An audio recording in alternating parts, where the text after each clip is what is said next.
Ava Morgan grew up in Maple Ridge, a quiet and affluent suburb just north of Boston, where white picket fences lined every street lawns were perfectly trimmed, and expectations loomed higher than the steeple of the century-old church down the road. The Morgans weren't just part of the educated elite, they were the family others in the neighborhood admired and quietly compared themselves to. Her father, Dr. Thomas Morgan, was a renowned surgeon, the one other surgeons called when things got complicated. Her mother, Claire Morgan, was a fierce trial attorney known in legal circles as the woman who'd never lost a case. And her older brother, Ethan, was the shining star of the family, an obedient, brilliant son who followed their father into medicine without missing a beat. He was everything their parents hoped for: accomplished, disciplined, and always headed in the right direction. Ava was the different one. Dinner in the Morgan household wasn't just about food, it was a subtle scoreboard. Achievements were reported, future plans dissected, and expectations thickened like a noose. Claire would often begin with her usual line, "So what did everyone accomplish today?" Ethan always had something impressive, a perfect shift, a glowing review from his residency director, a grateful patient letter. When it was Ava's turn, things got quieter. "I coded a new module for my personal project," she once said as a teenager. A simple bit of code she'd taught herself from scratch, something she was proud of. "That's nice, sweetheart." Her mom replied with a polite smile that never touched her eyes. "But don't forget the debate team is short on members. Colleges look for long-term commitments." Her father nodded along, already pivoting to ask Ethan about the latest biomedical research. In their eyes, computers were hobbies. Programming was a pastime, not a serious future. The only room where Ava felt truly herself was her bedroom. No plaques on the walls, just printouts of code app interface sketches and programming articles she read before bed. She learned JavaScript when her classmates were still struggling with algebra. She stayed up until 2 a.m. studying Python, then dragged herself through morning biology class. No one noticed her exhaustion unless her grades slipped.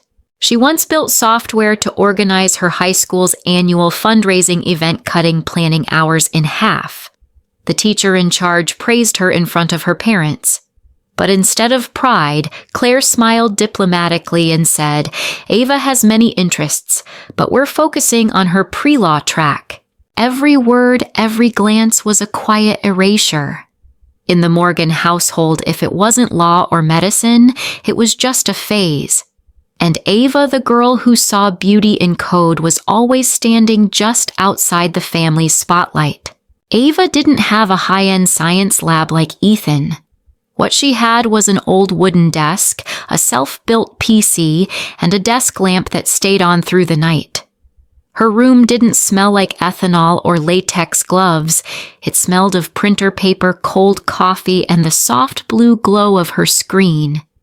It wasn't a laboratory, but it was where she built entire worlds. While her parents still believed their youngest daughter was just messing around with computers, Ava was quietly learning how to read technical documentation, navigate developer forums, and gradually master programming languages like Python, JavaScript, and SQL. No mentors. Just Google curiosity and a relentless urge to create something meaningful. By day, she was a quiet student, steady grades, not particularly outstanding.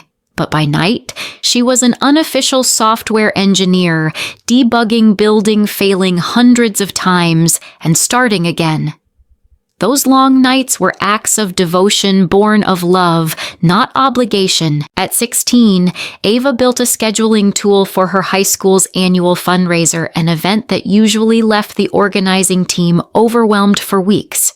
Her program streamlined task assignments and reduced planning time from 2 weeks to just 3 days. The event coordinator was so impressed that she introduced Ava at the school's parent night. "Your daughter is remarkably talented." But instead of pride, her mother offered a mild smile. "She dabbles in all sorts of things," Claire said. but we're focusing on preparing her for law school." Her gaze wasn't on Ava, but on the future she had always envisioned for her. Ava smiled, but something inside her tightened. In a moment that should have been joyful, she felt something cold settle in her chest. No matter what she built, it would always be seen as temporary. No one saw the value in what she loved. What Ava didn't need was applause. She already had something more powerful: commitment. With no expectations and no spotlight, she poured herself into her work. Coding wasn't just a skill.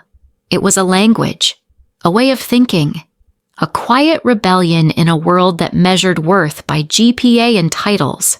Her bedroom was both her battleground and her sanctuary. Every line of code was a quiet answer to the voices that doubted her. Every interface she built was a gentle assertion: "My path is valid too." As senior year approached, Ava Morgan knew she was standing at a crossroads. While her classmates buzzed about Ivy League applications, crafting essays for Yale, Harvard, or Columbia, Ava quietly took a different route. She applied to the Northeast Institute of Technology, a respected technical school in Boston, with a strong computer science program. It wasn't flashy or prestigious in the traditional sense, but it offered something she craved: a space to build, to experiment, and to grow among others who saw the world through algorithms and logic. When her acceptance letter arrived, along with a generous full-ride merit scholarship, Ava felt an overwhelming wave of pride. But her family's reaction extinguished that joy almost immediately. "With your scores, you could have gone to Yale," her father, Dr. Thomas Morgan, said, disappointment laced in every word. "Why settle for a tech school?" Her mother, Claire, looked genuinely distressed. "Computer science isn't your path, Ava. You were meant for leadership, for law. You're just like me." No one asked why she'd chosen it. They only saw that it didn't fit into the life plan they had constructed for her since childhood. Ethan, her older brother, tried to mediate in his signature mix of condescension and care. "Maybe it's just a phase," he shrugged. "Let her get it out of her system. She'll come around eventually." Ava didn't argue. She'd learned by now that silence was often more powerful than protest, but internally she was resolute. This wasn't a whim. This was a declaration she would no longer live a life designed by others. That fall, she left Maple Ridge with a battered suitcase, a laptop, and a heart full of quiet determination. In her modest dorm room overlooking Boston Harbor, Ava felt a new kind of freedom. She no longer had to justify her passions, no longer had to explain why she preferred code to courtrooms. At Northeast Tech, she wasn't the family outcast. She was one of the standout students. Professors didn't notice her because of her parents' resumes, but because of her thinking, how she approached problems, and coded with elegance and ingenuity. For the first time, she was known not as Ethan's sister or the Morgan lawyer's daughter, but as Ava, someone who just might change the game. In her sophomore year, Ava Morgan met Zoe Carter in advanced programming. During a group project, while most students struggled to meet the basic requirements, Ava and Zoe not only finished early, but added extra features just because they thought it was fun. After their final class, they stayed in the campus cafe until closing, talking about technology like artists dissecting brushstrokes. It was during one of those late nights that Zoe opened her laptop and pointed to an article about fatal medical communication errors. "It took almost 3 years for my mom to get a proper diagnosis," she said, her tone calm, but eyes clouded. Not because the doctors were bad, but because they didn't communicate. The system's broken. That line embedded itself in Ava's mind. Over the following week, they scribbled on napkins, whiteboards, and the backs of pizza boxes, sketching interfaces, system maps, and flowcharts for what would become a revolutionary healthcare communication platform. They didn't have a name for it then. But they knew one thing: if they could create a platform that helped doctors and patients communicate more clearly and effectively, they could change the way healthcare worked. That summer, while their classmates went home for break, Ava moved in with Zoe at her family's modest house in Somerville. Zoe's parents, a teacher and a nurse, cleared out their garage so the girls could use it as a makeshift startup office. Mornings began with cold coffee and whiteboards full of scribbles. Evenings were sandwich dinners courtesy of Zoe's mom, followed by coding marathons that stretched into midnight. For months, they called it Project X. Then one day the name Next Tech emerged, a blend of next and tech, capturing exactly what they aimed to build: technology for the next generation of healthcare. They weren't ready for a public launch yet, but Ava and Zoe quietly tested an internal beta version. A few young doctors they knew tried it out. The feedback better than expected. One of their professors encouraged them to enter a university startup competition. They did and won. The prize money was modest, but it was enough to register the business and file their first patent. To outsiders, they were just two students playing entrepreneur. But Ava knew better. What they'd started wasn't a hobby. It was a mission born from personal experience, a dream to fix the very thing adults often ignored: the system itself. By junior year, Ava Morgan was no longer just a student chasing a passion. She and Zoe Carter had a working product, a growing base of pilot users, and a vision turning into strategy. Next Tech had evolved from a weekend side project into a rising startup. With a small angel investment from a judge at the previous year's pitch competition, they hired their first developer, Miles, sharp, witty, and bursting with ideas. Their first office wasn't much, just a desk at a co-working space in Boston's South End, but to Ava, it was the embodiment of her dream. They landed a contract with a regional medical center, then a small hospital, then a network of outpatient clinics. Slowly but surely, they earned trust through real results. Their platform reduced communication errors, saved doctors time, and improved the patient experience. And yet when Ava called home, the conversations remained shallow. "Is work going okay? Have you thought about applying to Apple? Jason mentioned there's an opening for an administrative assistant at his hospital. Maybe you should try." To her family, Ava was still temporarily doing something with computers, as if she were dabbling in a hobby, not running a company. They never asked what she was building, never probed for details. They weren't curious when she said she was busy developing a system. They assumed it meant she was still figuring things out. The breaking point came at Thanksgiving of her senior year. Her father pulled her aside near the dessert table, placed a hand on her shoulder, and said with sincere concern, "Ava, your mother and I have been talking. There's an administrative role opening up at Jason's hospital. Stable, good pay. While you figure out what you want long-term, maybe give it a try." Ava swallowed everything she could have said. That she'd just signed a deal with a major healthcare provider. That patient satisfaction scores had increased by 38% thanks to the platform she'd helped create. That her company now had a staff, real revenue, and investors chasing them. But she didn't say any of it.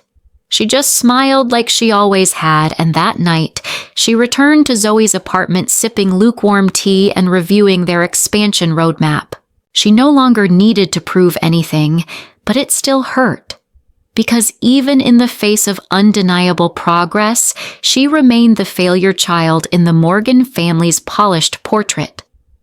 Life has a way of arranging encounters no one sees coming. For Ava Morgan, that moment arrived on a quiet Sunday afternoon as she reviewed quarterly reports with Zoe in Next Tech's modest office. Her phone buzzed. It was her mother. "Ava, wonderful news. Ethan and Lauren have set a date. They're hosting their engagement dinner next month at the Seafire Room. You have to come." Ava smiled politely. Though things between her and her family remained cautiously distant, she had no reason to decline. "I'll make it work," she said. But it wasn't the dinner that made her pause. It was the name Lauren. Ava had seen that name before in the internal memos and negotiation threads surrounding the ongoing acquisition talks. Lauren Blake, Director of Strategic Acquisitions at Horizon Health Systems, the very woman leading Horizon's $200 million bid for Nextech. The realization hit like a wave crashing against a dam. Her soon-to-be sister-in-law was the one sitting across from her legal team in confidential meetings discussing ownership rights, equity percentages, and the future of the very platform she had built from scratch. Ava didn't know whether to laugh or panic. The two worlds she had kept carefully compartmentalized for years, personal and professional, were about to collide over filet mignon and champagne at a family dinner. That evening she called Zoe. Her voice was still shaky. Lauren Blake, the negotiator from Horizon, is the Lauren Ethan's engaged to. Zoe paused, then let out a breath. Fate clearly has a flair for dark comedy. For the next week, Ava prepared simultaneously for Horizon's final term sheet review and her brother's engagement party, fielding calls from her mother in between. Make sure you wear something appropriate, Claire insisted. Lauren's a very accomplished woman. Let's not have anyone thinking you're still figuring things out. Ava just nodded. Her mother had no idea she was about to become Lauren's business equal in one of the biggest health tech deals of the year. She had no intention of revealing anything during the dinner, not out of a desire for shock value, but because she was used to keeping her truth quiet. Not hidden, just protected. Held close like something precious not meant to be reduced by the wrong lens. But sometimes fate doesn't wait for your permission. It announces itself loudly, clearly, and in the most unexpected ways. The Seafire room sparkled under crystal chandeliers, the air filled with gentle laughter, polite clinking of glasses, and curated compliments, the kind of elegance reserved for high society celebrations. Ava Morgan arrived precisely on time, not early enough to be pulled into logistics, not late enough to make an entrance. Just present.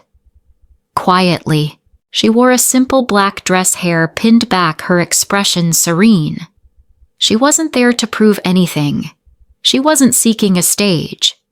She came as a sister because her presence, like her path, didn't need justification. Ethan greeted her with a warm hug and led her to Lauren. When Ava shook hands with Lauren Blake, neither revealed any recognition. Two sharp women in a room full of assumptions, each maintaining composure, each carrying secrets. Dinner began. Her parents gave toasts. To our son Ethan, who has made us proud every day of his life. Claire followed with a speech that felt like a resume, science fairs, scholarships, promotions, all lined up like badges. Ava was seated at the extended family table, fielding softly pitying questions. You're still doing computer stuff? I hear there might be an Apple opportunity. Wouldn't that be something? She smiled. I work in health technology. Factual, not flashy. But it wasn't Ava who broke the silence. As conversation lulled after the first course, Lauren glanced at her. A flicker of realization crossed her face. Forgive me, she said slowly. But your last name is Morgan, right? Ethan chuckled. Of course, she's my sister. Lauren gently placed her fork down, the sound distinct against fine china. You're Ava Morgan, founder of Nextech. The room fell still. Ethan blinked. I think you're confusing her with someone else. Ava works in like tech support or something. Lauren's gaze didn't waver. No, I'm not mistaken. Your sister is the founder and CEO of the healthcare communication platform my firm is currently negotiating to acquire for over $200 million. Their father's wine glass paused midair. Claire reached instinctively for her pearl necklace. Ethan froze completely. Is this true, their father finally asked? Ava met his eyes. Yes. Zoe Carter and I founded Nextech. We now serve over 300 healthcare facilities nationwide. Lauren jumped in, her voice filled with stunned admiration. Your platform reduced medication errors at Boston General by over 60% in the first year. We're investing millions to implement your system, and I had no idea you were Ethan's sister." Silence fell again, but this time not from dismissal. This was the silence of people witnessing a truth too powerful to ignore. The next morning, Ava Morgan stepped into the grand lobby of the Fairmont Boston, where her parents had arranged a family brunch following the explosive engagement dinner the night before. She came without expectations, without hope for reconciliation. She came with clarity this time. She wouldn't retreat. Her parents were already seated by the window, dressed impeccably as if preparing for a board meeting rather than a family talk. When they saw her, her father stood hesitating between a formal handshake and a fatherly embrace. He settled for an awkward pat on her shoulder. Her mother Claire greeted her with unusual enthusiasm. "Ava, it's so good you came. We have so much to talk about. I've been reading all about Nextech this morning." Ava sat down calmly, poured herself a cup of coffee. "Then I guess you now know what I've been doing for the past 5 years. Her father nodded, trying to keep his tone steady. "You should have told us earlier." Ava looked up, her voice even not angry, just clear. "I tried. But every time I did, you either changed the subject or suggested I find a real job." Claire blinked. "We just wanted what's best for you." "No," Ava said softly. "You wanted what you thought was best for me. That's not the same thing." Silence followed. Then her father spoke again, his voice lower. "We always knew you were smart. Maybe we were just too busy to understand what you were truly building." Ava nodded. "I don't blame you for not knowing. I was hurt because you never asked." The air shifted. This wasn't a polite brunch anymore. It was a real conversation, something they hadn't had in years. Claire placed her cup down slowly.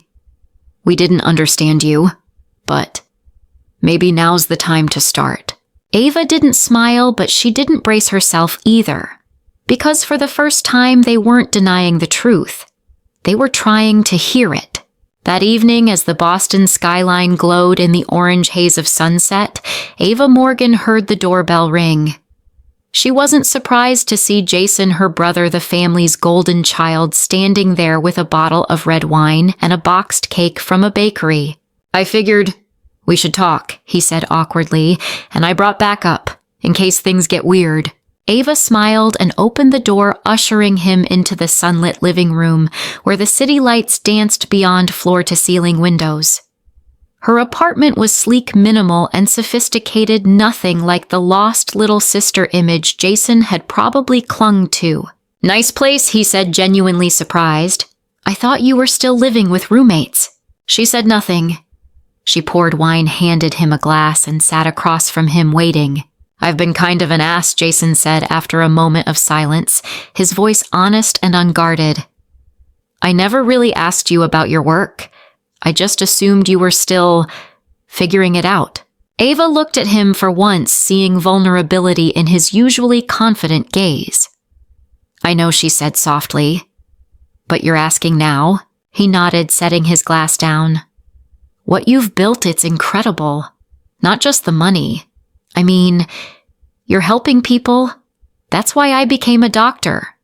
But you're doing it on a scale I never imagined." They both chuckled, a soft, unforced sound.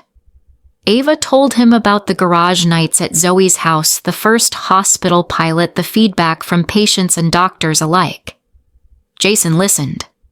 No interruptions, no judgment, just presence. As he stood to leave, he paused at the door. "Lauren's seriously impressed by you. You should know that. And so am I." Ava didn't need anything more. The fact that he'd come, listened, and acknowledged her journey, that was enough. For the first time in years, she wasn't just seen. She was heard. A month after the engagement dinner, Ava Morgan opened the door to her apartment, welcoming Jason and Lauren for an evening meal. The kitchen was filled with the warm aroma of mushroom cream pasta cooked by Ava herself. The table was set with 3 simple, elegant place settings. not to impress, just to share a slice of the life she had quietly built. Jason said he'd handle dessert. Lauren grinned, placing a pastry box from a famous bakery on the counter, but we both know how that usually ends, so I brought backup. They laughed together. Not polite laughter from strangers, but the kind shared between people genuinely starting to know each other. The evening unfolded over soft music, wine glasses clinking gently, and conversation that had nothing to do with resumes, accolades, or expectations. Jason asked Ava about product development strategy. Lauren recounted early missteps she'd made negotiating acquisitions. And Ava, for the first time, spoke of the loneliness of building something from scratch, not to earn sympathy, but to offer something real. Later, sitting with cups of tea, Lauren said quietly, "Your parents are trying. They're not great with things they don't understand, but I think they're learning to listen. And I think part of that is because you're not silent anymore." Ava looked at her. She didn't see flattery, she saw someone who had witnessed. Lauren, as someone new to the Morgan family but not bound by its old patterns, was becoming a quiet bridge. Not pushing anyone to change, but not letting the truth be denied either. Since that dinner, family gatherings felt less like covert courtrooms. Claire no longer asked when Ava would settle down, but instead asked if she needed connections in the healthcare space. Thomas, while still speaking like a surgeon issuing orders, had started to pause and listen, letting Ava explain her product instead of trying to correct her direction. Ava didn't expect her family to become perfect, but in each shared meal, each nod of acknowledgement, and each moment of withheld judgment, she felt it. Control was slowly being replaced by respect. Ava Morgan never thought she needed a mentor. She was used to learning on her own, picking herself up in silence, healing, without asking for help. But during the stormiest phase of building Next Tech, someone entered her life, not loud, not directive, not like a CEO, but like a quiet commander of clarity, Dr. Eleanor Hayes. Eleanor, a clinical psychologist, was first introduced through a recommendation after a flurry of family calls left Ava overwhelmed. "I don't want to be angry," Ava said in their first session, "but I also don't want to keep being invisible." Eleanor didn't offer advice. She asked, "Who first made you believe you had to be quiet in order to be accepted?" The question cut deeper than any counsel ever could. Ava couldn't answer, not right away, but from that moment their sessions became Ava's quiet sanctuary, a space without judgment, without comparison. Over the months that followed, Eleanor helped Ava untangle the threads of long-held beliefs that value was only valid when proven, that parental love was something to earn, not something inherent, that silence equaled safety. "You learn to become the most acceptable version of yourself," Eleanor said during one session. "But you don't have to be acceptable anymore. You've become someone with a voice." Their conversations didn't change Ava overnight, but they changed how she saw herself. She no longer feared rejection. She no longer needed applause to confirm her worth. It was also Eleanor who gently urged Ava to start mentoring younger girls. "Become the person you once needed," she said. "Don't just build a company. Build space." And Ava did just that. She launched monthly workshops for high school girls interested in tech. She didn't just teach them how to code, she taught them how to stand firm in doubt, how to say no to expectations that didn't belong to them. Ava had many collaborators, but on the road to becoming who she was meant to be, Eleanor was the only one who didn't try to fix her, just helped her see herself clearly. On a Monday morning, soft spring sunlight spilled through the windows of Ava Morgan's new office, 28th floor, overlooking Boston Harbor. She had just wrapped up a call with her development team in Singapore, coffee in hand, eyes following the slow glide of sailboats cutting through the water. There were no more panic-inducing calls from her parents, no more skeptical glances when she said what she did for a living. She had made the full journey and returned fully herself. Once labeled the computer-obsessed girl who lost her way, Ava was now the Chief Innovation Officer at Horizon Health Technologies, overseeing a healthcare platform operating across 3 continents. But what fulfilled her most wasn't the numbers. It was the quiet sense of peace within something she'd spent a lifetime seeking. She no longer needed to answer old insults. No longer needed to justify choices that were once dismissed. No longer needed to speak loudly because true worth doesn't argue. It simply is. Her family was no longer a battlefield, but a slow-learning harbor of affection. Jason had become a real companion, not because of blood, but because of understanding. Her mother had started reading books about technology. Her father, the man who once scoffed that computers are just tools, now asked her about patient satisfaction metrics with sincere curiosity. Ava didn't forget the pain, but she didn't carry it like a sword. Because real victory wasn't when others bowed in regret, it was when they no longer had the power to bend you at all. Every month she still hosted workshops for young girls. She didn't teach as a successful tech founder, but as someone who had walked through shadows. They once told me I'd never make it, she said at one event. I didn't try to prove them wrong. I just kept becoming right. She knew her past silence wasn't weakness. It was space, a quiet retreat to build her own voice. And now standing tall, not even the past could make her bow again.